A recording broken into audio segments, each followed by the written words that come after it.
Okay, it's going to be a review of WrestleMania 31. We're actually at the 10th anniversary of WrestleMania 31.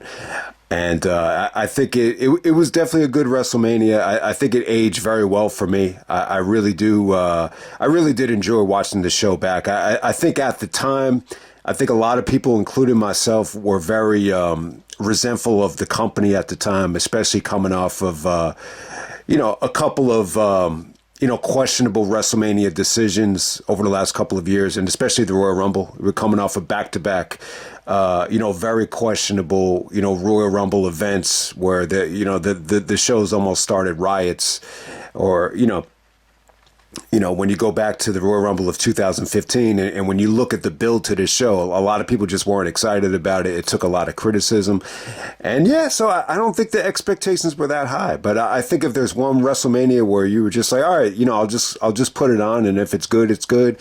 And it was just like, wow, it ended up being a really, really good show, despite, some of the criticism leading up to it. So 10 years ago, we're going to go all the way back to March 29th, 2015 from Santa Clara, California. This is Levi's Stadium. I believe the home of the San Francisco 49ers. And you got an attendance here of Meltzer, debated that they only did about 67,000. It looks like 67,000 is the more accurate number.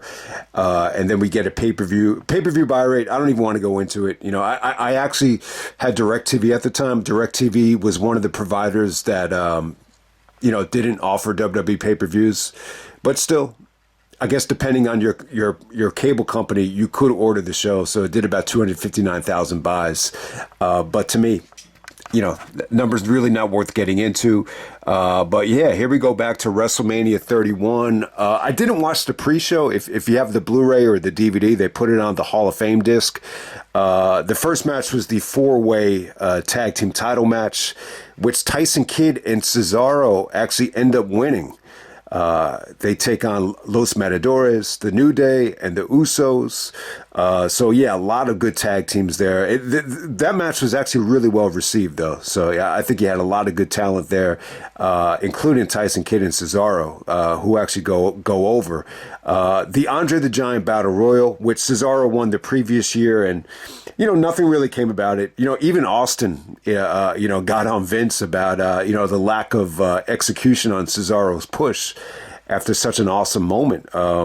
But this year they have Big Show win it. Big Show has always been compared to Andre the Giant. So they actually show back clips during the show of, Big Show posing with the Andre the Giant Memorial, Battle Royal trophy. So we go on to the main show here.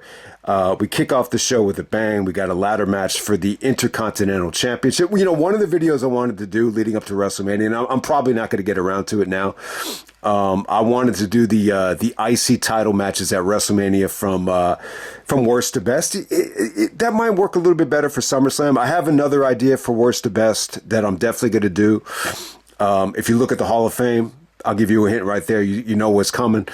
So let's get down to it. We got the Intercontinental Champion is Wade Barrett, Bad News Barrett at the time, who in phenomenal shape. Barrett really looked like he turned the corner here. And he was actually supposed to face Daniel Bryan at Extreme Rules. As we know, that didn't happen. So for the second year in a row, Daniel Bryan, wins the title at WrestleMania. And he's going to be, exiled from the main roster due to injury. This time it was concussion. After WrestleMania 30, he needed to get neck surgery. So fast forward a year later, it was kind of undisclosed at the time. It didn't really come out until, down the road, but it was just like a combination of just, severe concussions and, other injuries as to why Bryan, needed to take some time off. And, who knows? I mean, if it wasn't for the Chris Benoit tragedy, that probably never happens. But in retrospect, I think you're glad, that Bryan did take some time off. But yeah, I mean, I think that's the frustrating thing about it for me is, when you see how the WrestleMania 28 match against Sheamus was booked when he was healthy, I just say to myself, all right, so you're going to give him the championships when he's injured and banged up and can't wrestle anymore. I think, that's the frustrating thing about it, watching it in retrospect. But hey, we don't want to harp on it forever like we did in the last video. So let's get down to the ladder match. You got Bad News Barrett, you got Daniel Bryan, Dean Ambrose, Dolph Ziggler, Luke Harper, R-Truth, who was scared to climb the ladder because he was afraid of heights. So he brought some comedy relief to it. And then we had Cody Rhodes wrestling as Stardust. So yeah, one of the few times you get to see and it's probably not the only time, but maybe one of the last times you got to see Cody and Daniel Bryan hook it up. I don't think they ever touched an AEW, which is funny. And Cody and Punk never touched an AEW either. Cody actually took a superplex off the top of the ladder from Bad News Barrett. But I don't know why I was so down on this at the time. I think maybe at the time I was really tired of the Money in the Bank ladder match concept. I think that's what it was more than anything. But yeah, I thought this was a ton of fun. I thought it was good stuff. When you go back to WrestleMania 29, they gave Bryan and Kane like a nice little moment. I think they won the tag team titles, and it really felt like it was a way to make up for the Sheamus disaster. And so in this situation here, it feels like they gave Daniel Bryan the IC title to kind of make up for the Royal Rumble disaster when they eliminated him too soon, and it just totally, ruined the whole show because the fans just weren't into, Roman, fighting the odds against Kane and Big Show to end that Rumble. But yeah, Bryan was great. Him and Ziggler were awesome here. Bryan worked the crowd really well. He took a lot of chances. I mean, it's funny that the concussion thing came out because Bryan and Ziggler are really giving each other headbutts, to end this thing on top of the ladder. I mean, they look pretty safe. It looked like they were kind of headbutting each other's shoulders rather than the Nigel and Bryan sequences, but just the way Ziggler is able to sprint up the ladder, to me, that was the highlight of the match. But yeah, I mean, you had some cool stuff. It was cool to see Dean Ambrose 10 years ago, where instead of trying to bore the crowd, he's trying to excite the crowd, with elbow drops, and he's taking, he took a nasty looking power bomb, out of the ring onto the ladder. I forget who I think it was Luke Harper. Luke Harper definitely had a good showing here. R-Truth was kind of there for comedy relief, but yeah, I mean, it was cool to see Cody, so at this time, Cody is wrestling as Stardust, and Brandy is actually doing the ring announcing throughout the whole show. But yeah, Bryan wins the IC title. Entertaining match, man. Entertaining ladder match. It felt a little bit short, and it is definitely not. I can't say that it's anywhere near the first Money in the Bank in terms of quality, but I think the perfect way to start the show. I think fun moment. I think the right guy goes over. Daniel Bryan win the Intercontinental Championship. It was cool. I wish he could have gotten a decent Intercontinental title reign, even though the argument against this thing is, all right, why will we get excited about this? He's the undisputed champion, closing WrestleMania 30. So why would you get excited about an IC title reign? I think it would have been a cool way to kind of, work his way back to the top. Especially when you consider, Brock was a part-time champion, and then you got Bryan as the IC champion, Cena as the US champion. I definitely think you would have seen Cena and Bryan in a unification match, which a lot of people thought was going to happen. And it was probably the plan. But yeah, I think the coolest thing about this moment for Bryan was later on in the show, they did this awesome segment. Actually had Maria Menounos, conduct the interview. And then you just saw all these, great legends from the past that won the IC title. Pat Patterson, Roddy Piper. You get to see Brett. Flair was in the moment too. So you get to see Flair and Brett in the same room together, which was hilarious. But yeah, they all start chanting yes. Was Flair ever the IC champion? Yeah, actually he was. He beat Carlito for it, so I forgot about that, man. So yeah, that was definitely a cool moment. Bryan he looked a little off though. He looked a little depressed. He must have not been feeling well because, I think if you had told Bryan that this moment was going to happen as a kid, I think he would have been, man, that sounds too good to be true. The Flair chop the Steamboat was pretty cool. Ricky Steamboat was out there as well. So, and I might have Steamboat and Savage as my top WrestleMania match, which, it might look totally different, that whole list, but there'll definitely be a top 100 WrestleMania matches coming. I'm not sure if I could fit it in after WrestleMania, and maybe I'll incorporate, this year's WrestleMania with it, but it should be a fun video with the themes, and it'll be 100 matches, and it'll go quick, too. It'll go nice and fast, but I'm really interested to see, what I put as number one. I know most people hate every time I do those lists because, I usually have the Iron Man match at number one. But this year, I'm not so sure. But we'll see. Next up, we got Randy Orton taking on Seth Rollins at the time, coming out there with Jamie Noble and Joey Mercury. Okay, so this had a good storyline, man. It had a good video package. So Randy Orton was like the face of the Authority at first. And, eventually Triple H turned on him. And then he had the hot new toy in Seth Rollins. So then Randy takes a lot of the build, man.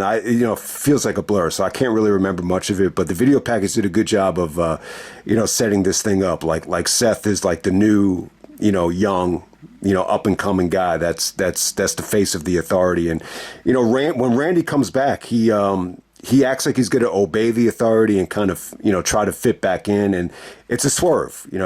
Seth actually goes to tag him, and then Randy turns on Seth and, basically, gives the middle finger to the Authority. They even show like Triple H beating down Randy here, before he gets injured. But at this time, it's Randy Orton and Seth Rollins, one-on-one. And it was good, man. So I think why this match is so good, this is Rollins' prime, like in terms of athleticism, in terms of, how young he was and how exciting he was. And yeah, when I'm watching this show back, I think the interesting thing is, who is the youngest guy ever to walk out of WrestleMania with the championship in the main event? I think it might be Rollins. I think it might be Rollins. Now, there's a chance that it could be Cena. Cena did it at WrestleMania 22, where in terms of he goes last and the show closes with him as champion. I think they were both 29. So it's between Cena and Rollins. I just don't know, like, who was younger in terms of days. Because, when you do the math, it's going to come down to just days there.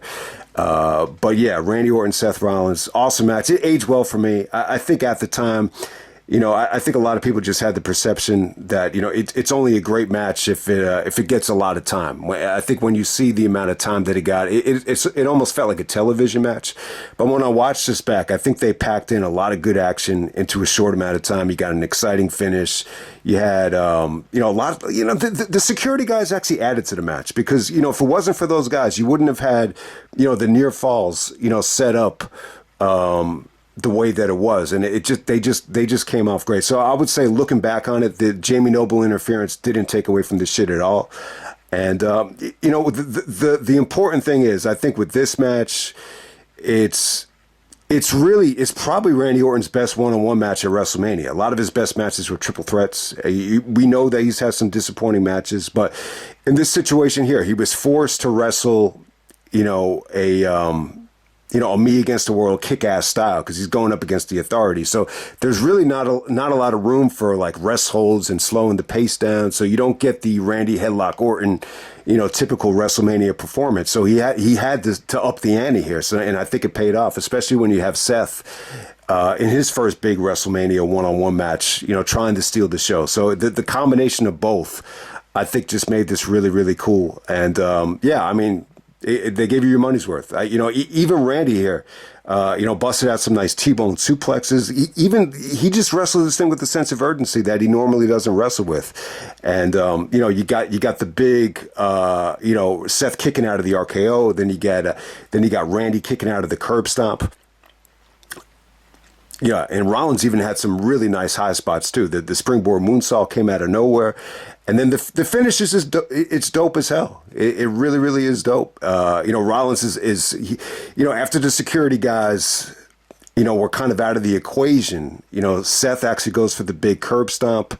How they did this was just awesome. It's a little bit ambitious, and I would actually prefer it over the Punk finish when Punk is doing the springboard lariat and then Randy catches him. To me, this comes off a lot better, So Seth actually goes for like a mega curb stop, and Orton, he kind of sells it like he's just getting up in time. So Rollins actually has to bounce, off of Orton's shoulders, and then on the way down, Orton just catches him in midair with the RKO. It looks a lot better than the Punk thing. My issue with some of the other ones, the springboard lariat, when you watch it back in slow motion, it actually just looks like Punk or whoever's done it in the past. A lot of different guys have done it. I think maybe even AJ. It looks like they're sprouting their neck out so Randy can RKO him. But awesome match, man. Fun stuff.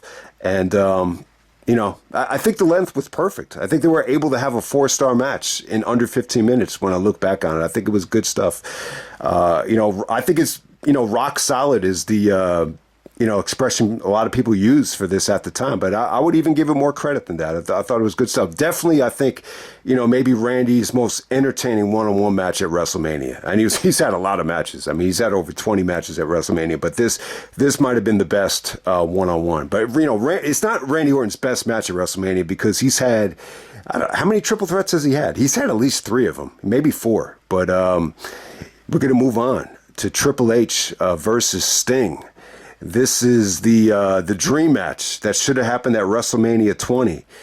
I remember I posted a poll on a wrestling forum. This was leading up to WrestleMania 20. I think the poll was, what dream match do you want to see the most at WrestleMania? And then you had those moderators that they could actually go into the poll and change it. And one of the guys actually added Triple H versus Sting for WrestleMania 20. So I don't know why Triple H would be the guy. To me, like, I always envisioned, the Sting dream match being, I think Undertaker's an easy one. But to me, like, I always thought it would be Shawn Michaels because, and I'll show the picture here. I think this was like in '97. My brother actually, he bought the magazine. There is it wasn't Pro Wrestling Illustrated. I think it was Inside Wrestling. $50 Million Men. They had Shawn on one side and Sting on the other side. And this was, coming off of Shawn's reign in '96, '97. So I always saw Shawn Michaels and Sting as more of the dream match. Shawn Michaels does interfere. So it was cool to see Shawn, finally interact with Sting. So obviously, you get a lot of DX and NWO interference, which, looking back on it, I think it was the right call. I think at the time, a lot of people just said to themselves, why can't we just get Triple H and Sting, wrestling one-on-one? But I think it helped Sting. I think it did. I think they gave you a little bit of both. I think Sting and Triple H, it almost felt like there was like 3 phases to the match. The beginning. And then the middle, you got all the interference, and then the finishing stretch, they were allowed to kind of do their thing. So I think it was perfect for Sting, considering, the butterflies, the nerves, the age. I think it was the right call looking back on it. And, anybody that watched this live, they found it exciting. I think at this stage, like if you had done, this type of thing at WrestleMania 20, I think it would have been the wrong call. But at this stage where both guys are, 45 to 55 years old, I think it was probably the right call. But it was good stuff. Sting debuted at Survivor Series. You finally got the big Sting, WWE debut, and he's going up against the Authority. So they put that into the storyline here. They did a big promo with Sting and Stephanie, where Stephanie humiliated Sting, and Sting put his hands on Steph by blocking the slap. So yeah, I thought the build here was good. Let's get down to the actual match, though. Before we get into the wrestling, I need to make this point. So some of the bitching about this, aside from all the interference, was that Triple H goes over. To me, Triple H going over here is. I don't want to say it was the right thing to do, but I don't see how you could accept this being any other way. I mean, the idea of Sting winning his first WrestleMania match here over Triple H, it's far-fetched, man. I mean, it's really, really far-fetched. I mean, very quickly, let me just use a bad analogy here. I think it's a good analogy.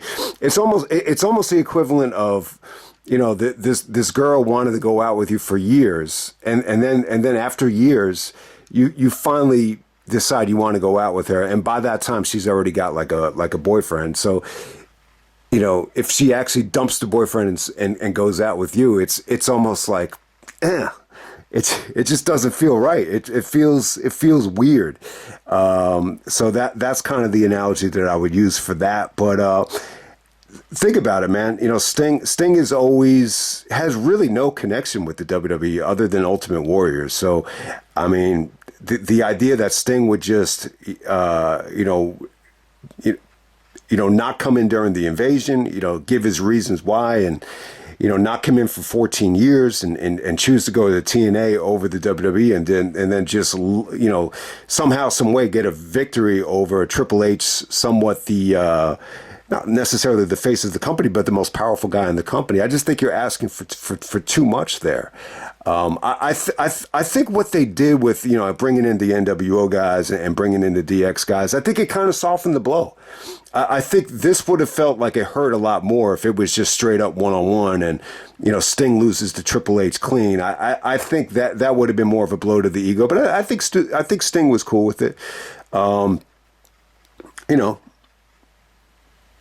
But I think if you're a WCW fan, if you're a Sting fan, I think the thing that you're most upset about is the commentary. Like, if you listen to the commentary here, JBL said some stupid things. He compared Sting to a D-leaguer. They used to call the NBA G League the D League at the time, the developmental league. And then Gatorade bought the rights to it, so now it's called the G League. But he was comparing WCW to the D League, which is that's not a good analogy. That's not a good comparison, because, WCW was, a multi-million-dollar company, funded by Ted Turner, and, they won 83 weeks in a row in the ratings. So that's just not a fair comparison, in my opinion. And then, Cole had some good stuff. He had some good sound bites, but ultimately he was more pro WWE. And, Jerry Lawler was trying to make the case that Sting was like the Kendrick Lamar thing, like the good kid in a mad city, or a good guy in a company full of politicians and assholes. And then Michael Cole was like, I'd have to disagree with you. Sting had chances for years to come to the WWE and compete, and he refused to do it. So you have that to deal with there. But yeah, I think the match was fun. I think, there definitely seemed to be a legit respect between Triple H and Sting. I love the code of honor after. And I think the wrestling was good. I think Sting looked good. He looked motivated. I think Triple H sold his ass off. You get to see backdrops. The kick out of the pedigree was a great near fall. I thought this was fun as hell. I thought this was good stuff. I think Sting looked better than expected. I think Triple H, really look cool. I think one of the other issues is, the NWO, coming to help Sting after the Starrcade fiasco. It's a little bit weird, especially when you consider that Nash and Hall, I think I said this in the original review, like Nash and Hall are more so Triple H guys. So it's a little bit weird. Plus, you have the whole X-Pac thing where X-Pac is, is he more NWO or is he more DX? But yeah, I thought the Shawn Michaels super kick run in was awesome. When Billy Gunn attacked Nash, it looked like Nash almost tore his quad. I think Razor, Scott Hall actually took a backdrop. So yeah, I thought this was a good team effort. It really was. I mean, this really felt like it was kind of a way to make up to the fans that were hoping that this would be the invasion. So everybody that bitched and moaned about the invasion not feeling like this, when you finally do get it, you heard criticism on the opposite spectrum. So, but yeah, I'm glad that they got this thing in. Triple H actually winning this thing with the sledgehammer, which was really cool. I like the spot where, Sting takes the baseball bat and knocks away the sledgehammer, but ultimately, Triple H is due to Shawn's interference. I think Triple H was able to hit Sting with the sledgehammer and get the victory. I think a fun match. I think you just have fun with this thing. You always say to yourself, could this have been better from a wrestling standpoint? I think it could have. But hey, I think Sting had some nice spurts here. He definitely did. He had some good moments. All right, next up we have the Bella Twins, taking on AJ Lee and Paige. AJ Lee actually goes over by submission. She's able to hit the Widow's. What is she called? The Widow's Peak or the Twisting Widows? It almost looked like an octopus-like submission. I thought Nikki Bella looked really hot here. This is during the heyday of the Cena and Nikki relationship, the Bella Twins. I'm not a huge fan of the Bella Twins, so I'll just end it right there. I don't really have much to say about it. I think this was definitely the weakest thing on the show. But yeah, I don't really have much to add. All right, next up for the United States Championship, we got Rusev taking on John Cena. So Rusev comes out there with Lana. Okay, so I got a lot to say about, Cena and Rusev. I think it's a good match. I think it aged well for me. I think everything about it. I think the build up. I think the entrances. I think the match is solid. I think the disappointing thing about the match is I think when you hear the crowd reaction here, it definitely feels like at this time like Cena really was kind of losing some of those like polarizing environments, and especially some of the hatred. Some of the hatred that was there in 2006 is just non-existent. A lot of that is kind of transitioning over the Roman at the time. So definitely, I think the crowd reaction here, like for it's a good crowd, but it's just not like the Cena level of reaction that you know, you would expect, for WrestleMania, like nowhere near like the Triple H match or even the Shawn Michaels matches, from previous WrestleManias. And the other argument against it's clear. I think looking back on it, I think Rusev is solid. I don't think he was like great. I would actually put him in like the Del Rio class of, he's a good wrestler. He's a hell of a specimen, but, is he worthy of winning the Royal Rumble, going on to WrestleMania and actually defeating John Cena? I think the answer would be no. And I think that's where the bitching came in. I think a lot of people thought Rusev was, on pace, to be like that level of guy. And that's why I think he was undefeated. I think a lot of people just kind of saw him in the same boat as Samoa Joe at the time. And I think when you look back on it, him getting a victory over Cena, I think it's asking for too much. I really think it is. I think, especially at this time where Cena's really hitting his stride as a wrestler, I've actually stated that Cena was, you could kind of compare him to Benoit, like in the ring at this time. That's how good he was. I think he was better at certain things than Benoit, like in terms of, maybe cardio. But that's really where it stops. I think I was just trying to make a point where I just think he's closer to like the Angle Benoit tier, and he's further away from like the Ultimate Warrior Hercules tier of where he's not that great of a wrestler. I just think he was closer to the top than he was to the bottom. I think that's the point I was trying to make of Cena in 2015, where he had some of the best matches of his career, especially with the U.S. champion, the U.S. championship. He's facing guys from Ring of Honor like Cesaro and Seth Rollins, and and Kevin Owens as well. Cena definitely had a tremendous year, like definitely the last, great Cena year in the ring. And I think when you look at the Cena Rusev match, like it's really like John Cena's last like serious WrestleMania match. Like it really is. I mean, when you look at the history of Cena at WrestleMania after this, I want to say 32. He did like a segment with The Rock, where he helped The Rock. I don't think that was an actual match against the Wyatts. I think they actually count that as a match, but it only lasted a couple of minutes. WrestleMania 33. He tagged up with Nikki Bella. I think to take on The Miz. I just found I don't think you could classify that as serious. WrestleMania 34 against Undertaker. That was not the Cena Taker match we were expecting. I think it was like a squash. WrestleMania 35. I think he came out and he did the basic thugonomics. A throwback to the old school Cena days, which was cool. But he didn't wrestle at WrestleMania 35.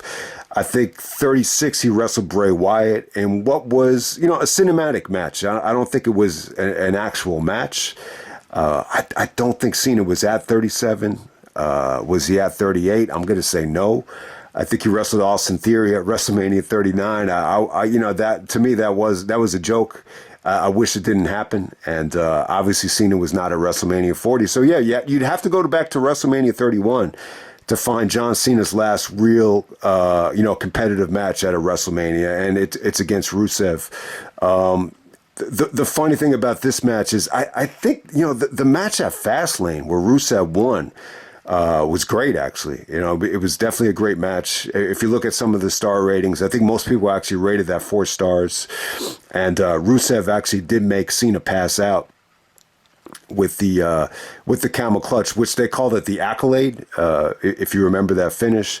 But the build here was good, though. I mean, you got to see. I think Vince is good at this. I think he's really good at creating these monster villains, the patriotic villains that are anti-USA. So Rusev is, totally humiliating Americans and burying the United States. And Cena basically had the approach. This is Cena's Rocky IV fantasy to kind of live out, going up against a bigger, stronger Russian, especially with the U.S. title being on the line. This is Cena's first championship at WrestleMania. He had won the U.S. title at WrestleMania 20, so they're kind of playing off of that. And then once we get down to the entrances, I think, Rusev's entrance with the Russian national anthem coming out of the tank and, representing, I believe, Bulgaria out of Russia, but residing in Moscow. So, you get Lana coming out there dressed up as Bridget Nielsen. Lana it's funny, Sylvester Stallone actually married Bridget Nielsen from Rocky IV. They actually, have pictures of them, meeting with Ronald Reagan at the White House, who was the president at the time. But, the marriage didn't really last so long. But when I look at Lana, I think she was a lot hotter than Bridget Nielsen. I would actually compare her to like Sharon Stone, like from Basic Instinct, the way she has her hair, the way she has the short skirt. She was really hot. Even The Rock lost control when he was in the ring with Lana. So yeah, I think Lana was really, they were actually chanting "We want Lana," during the match. So it was definitely a unique couple of Rusev and Lana. With Cena going for the belt. I wish they could have done more stuff with, Lana as a heel. With Cena here, it definitely felt like Rusev, was the more aggressive mouthpiece, leading up to this thing, but.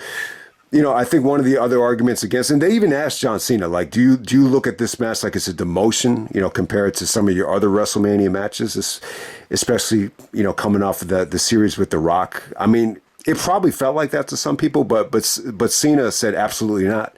He's like, no matter where you are at WrestleMania, he said, whether it's me, in the battle rap where Jay-Z and Fabulous did not show up to, or whether it's in the main event, as long as you're part of WrestleMania, that's all that matters.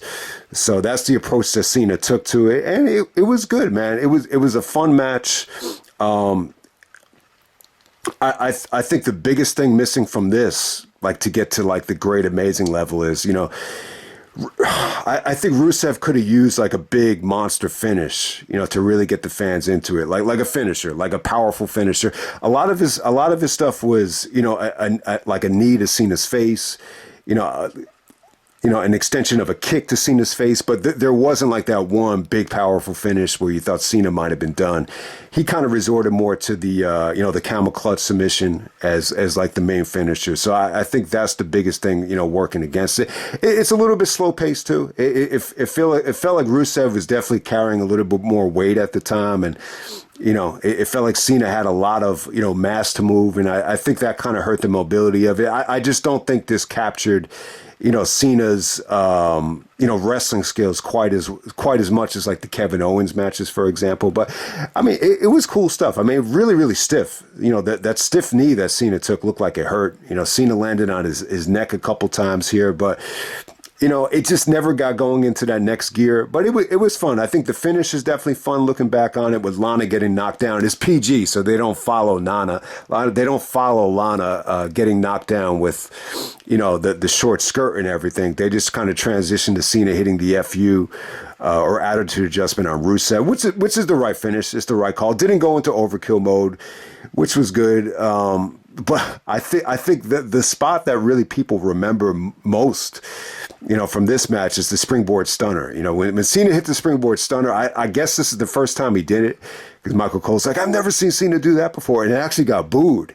That's really the only time Cena got booed here, because it looked like he did the stunner. So, in 2015, Cena started doing, different shit. I don't know how, that's going to age well for everybody, but, he started doing lucha stuff with Kevin Owens. So, I think it was cool. I mean, look, Cena took criticism for years about, the limited repertoire in terms of wrestling. And then when he finally starts to kind of add to it, people bitch about it. So, but hey, I thought it was cool. 11 years after the fact, Cena wins the U.S. title.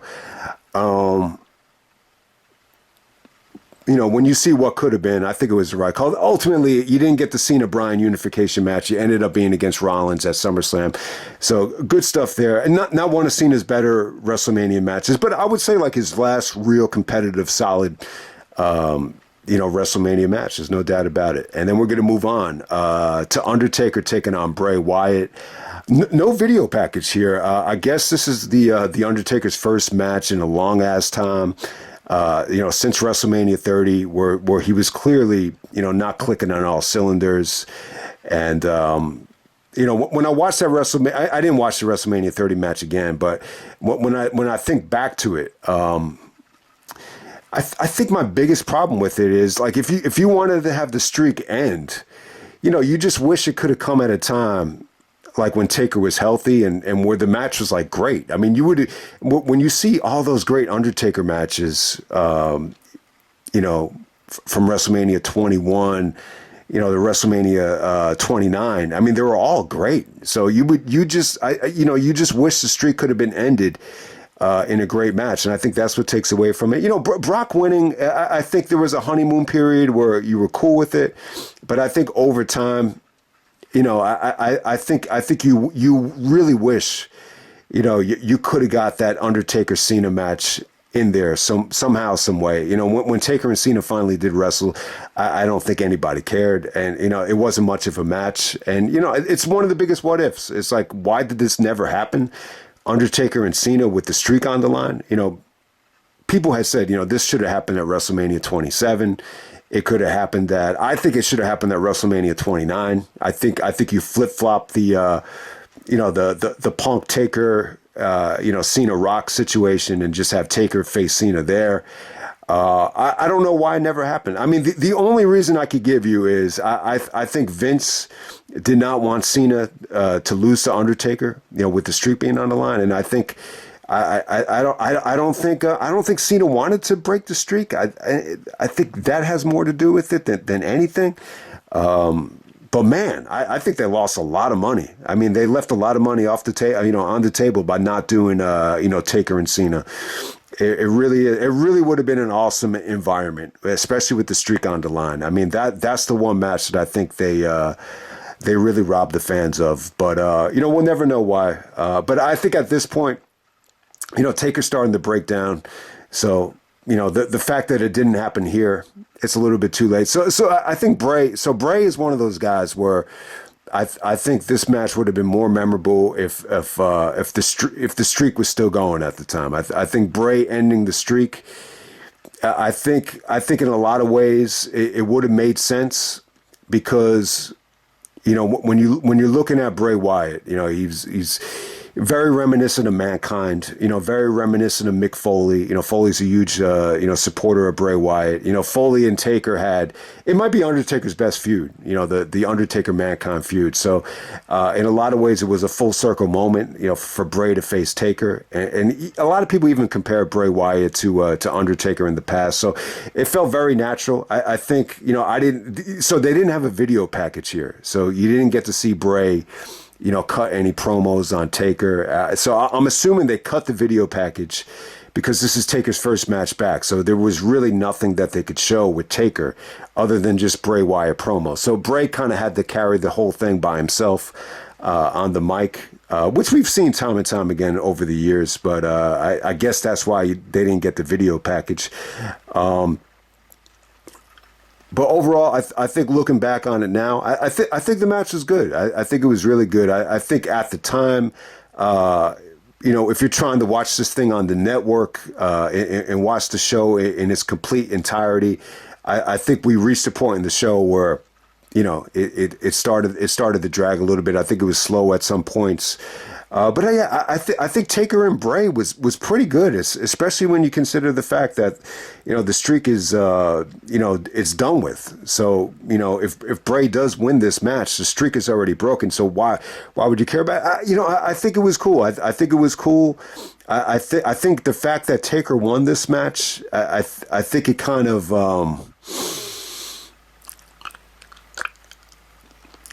I think it added more credibility to the streak. I really think it did.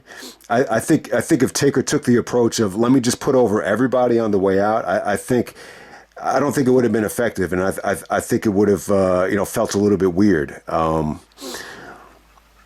hey, Bray put up a good fight. I think him kicking out of the tombstone, when I look back on it now, it wasn't the worst thing in the world. I think more than anything, Bray definitely had some good moments here. The Uranagi came off great. The Sister Abigail stuff, even some of the facial expressions, when he's walking around upside down, it definitely had some good moments. I think the biggest flaw of this match is there's definitely a stretch in the middle where I think they lost the crowd. But other than that, I think it aged pretty well. I don't know, man. At the time, I really just had no interest in it. I don't know why. I think a lot of it just had to do with the streak. I was never a big Bray Wyatt guy. I mean, most of you guys know I'm not a huge Bray guy. But when I look back on it now, I'm glad that he was in this spot, and it was good, man. I mean, this is nowhere near, I think, one of Taker's weaker WrestleMania matches. It's pretty damn good, and the Tombstone kick out. It was the right call. It definitely gave Bray, some momentum, I think, just to kick out of that. So I think that was definitely the right call. It takes two tombstones, but, I thought there were some really, really cool counters, out of the Sister Abigail from Taker. And it was pretty cool. Undertaker and Bray Wyatt for the WWE World Heavyweight Championship. We got Brock Lesnar defending against Roman Reigns. Later on in the match, Seth Rollins will cash in. I don't like calling this a triple threat match. I'm not a big fan of the cash-ins being classified as triple threat matches, but we're going to say it's Brock versus Roman here. The first one, so Roman Reigns actually wins the Royal Rumble. If you haven't seen the build-up yet, Heyman talked a lot about, the Samoan family, bloodline leading up to this thing, and his history with the bloodline going back to the WCW days. So it was really, when you go back and watch the video package, it's really weird, seeing Heyman talk down to Roman after, we've been sitting through for years, Roman, having Heyman, by the throat. So it was really unique how the tie was so different back then, where Roman's just trying to prove himself. Yeah, I mean, Roman definitely struggled. He struggled on the mic. I think he struggled during the match at times. So the argument against this match at first was, I was a little bit underwhelmed, like with Roman's, move set here. But when I watch it back now, I think everything just really, came together in terms of, Brock just had everybody on his side. I think the Brock had momentum from the streak. He had momentum because he signed with the company. He had momentum because it felt like, for one of the few times, like he really wanted to be there. I mean, he had charisma. He came out with the Suplex City bitch, and it felt like he was finally passionate about the product. And I think everybody was on Brock's side. So Roman is just doing like a lot of selling. He's just getting destroyed during the match. So you really didn't get to see a lot of offense from Roman. But when you look back on it now, you could just notice, selling, different stretches of Roman taking a beating, taking a pounding, and, the execution of the actual comeback with the Superman punches and Brock being, struggling and trying to use the ropes, not to get killed. From the Superman punches. Roman kicks out of 3 F5s. He gets German suplex to death. And it's a sight to see. And I think the blood definitely added to the match. The first lockup, Roman's able to make Brock juice, the hard way with blood. And I definitely think that added to it. There's actually a stretch on the outside where Brock actually misses a clothesline and headbutts the ring post and then starts bleeding even more. And, that's where the tide turned. I think Roman's actual comeback to the end of this thing, it seemed like he won the fans over after initially getting booed. And, halfway through the match, Seth actually comes out with the Money in the Bank, and it ends up being a triple threat match. And, it was cool. Like, Seth was able to get in there and actually work with Brock. It looked like he was, targeting Brock at first. Brock intercepts it, and locks him into the F5. Roman breaks that up. Tackles Brock out of the ring, and ultimately Seth is able to hit the curb stomp on Roman and win the championship. So it's funny. Roman's been they're saying that this is going to be Roman's 11th main event in WrestleMania history. I have it as I think I have it as 10, not 11. So I could be wrong about that, but they're saying that this is 11. But to me, this is the first Roman main event. But ultimately, Seth beats Roman to the punch and wins the championship before Roman. So it's kind of weird here. It really is weird. But at the time, I think Seth was more ready. He was a better athlete. He was in better condition. And Seth is just really ready to rule the world at this time. I think the injuries did set Seth back a little bit. I think Seth, is a great worker, a great wrestler, but it does seem like I think the injuries in 2015. I think it would have been such a great year, personally for me too. Like the end of that year just. It just had such a horrible ending that it took 2015 out of contention for I think best year of the decade.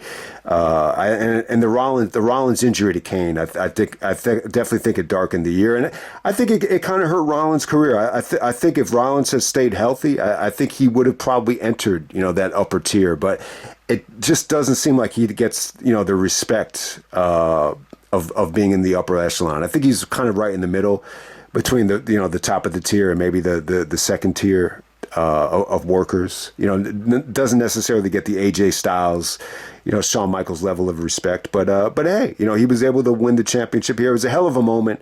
I think it was the right call. I think Roman was still a work in progress. Some of the fans resented it. I think the Shield stuff was, the big dog stuff. Him still coming out with the Shield stuff.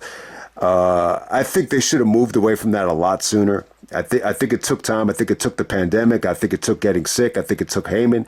It took a lot of stuff to get him to that level, but eventually they got there. But it was a great experience for him. I think he passed the test. I think at this time, it was a refreshing matchup. I think you had a lot of interest in Brock. You had a lot of disinterest in Roman. But overall, it made for an interesting match. It made for a great WrestleMania match. Definitely the match of the night, in my opinion. I definitely think one of the best WrestleMania main events.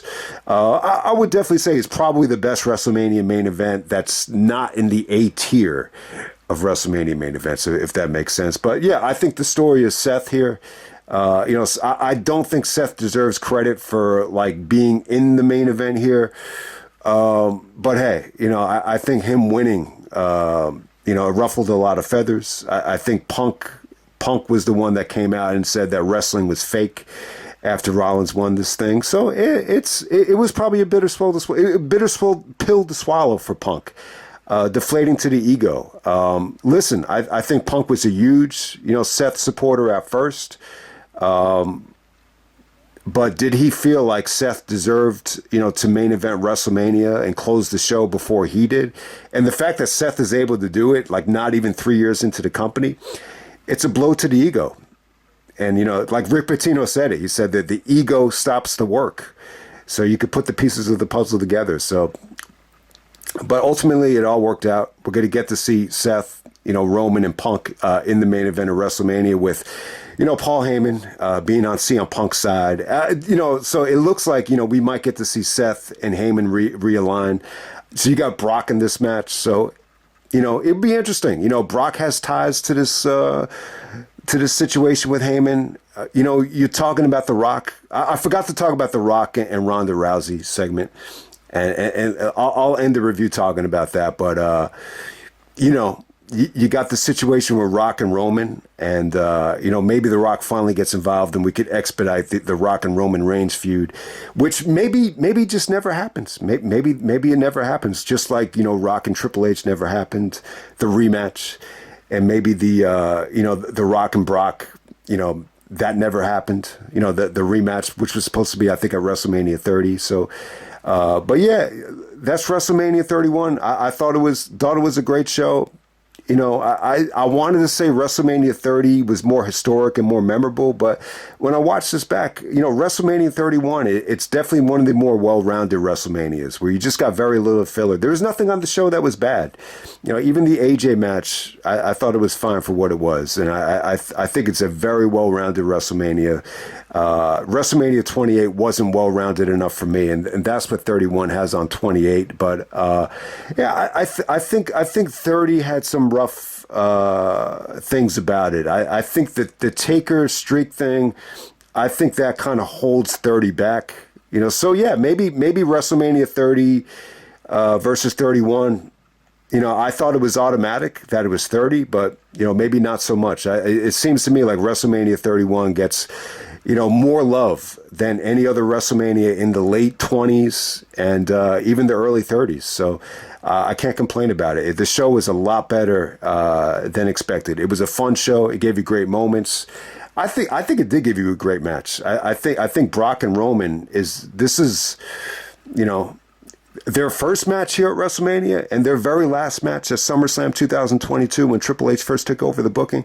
I think those are great matches, but everything in between was rough, especially the WrestleMania 30, the 2018 stuff. I think was rough. There's no doubt about it. But yeah, I'll just end the video talking about the segment. So I forgot to mention it. There's a segment here with Triple H and Steph. They're bragging about owning the company, owning the fans, and bragging about the Sting victory. And Rock comes out. The segment was just too fucking long. I didn't really enjoy it for the most part. Ronda Rousey is actually in the front row with Marina Shafir, believe it or not. Marina Shafir is actually out there 10 years ago. And Shayna Baszler's out there as well. So you get to see them in the crowd. Yeah, Ronda Rousey was a lot hotter back then. So when they had a close-up of Ronda, I was just, oh, wow, this girl's pretty hot. Who is this girl? And I'm like, oh, shit, that's Ronda Rousey. And it's funny because I do not find Ronda Rousey that attractive. Like, to me, she reminds me of, like, that girl that comes to the gym early in the morning without makeup on and she doesn't want anybody to see her and she has a chip on her shoulder. She kind of reminds me of that. But, the segment felt like it was designed to set up, the tag match at WrestleMania 34.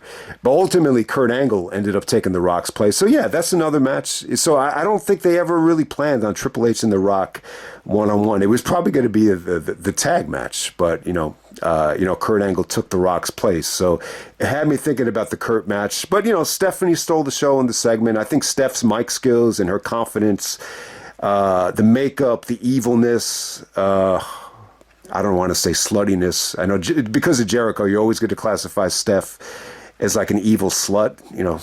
That was Jericho's catchphrase. That's kind of harsh. She's definitely not a slut if she's been with Triple H all these years and has never cheated on him. So give Steph credit. She goes toe-to-toe with The Rock and bitch slaps him, and, Ronda comes to the save. And it was a good moment. I just think that the segment as a whole, it was like 25 minutes with the entrances. So, but yeah, it's a great WrestleMania. Is it in the top 10? I would say yes. Top 5, I think you're being way too generous to put in the top 5. I think top 5 covers a lot of ground. I don't know. I probably will do it like a WrestleMania from worst to best. But yeah, just judging by some of the the last video I did, best WrestleMania from each era, it doesn't even seem like it's debatable with the PG, whether you want to classify this as the PG era or, the first era of the 30s. It doesn't seem like it's debatable. It seems like it's WrestleMania 31 for most people. So yeah, hope everybody enjoyed the review, and I'm out.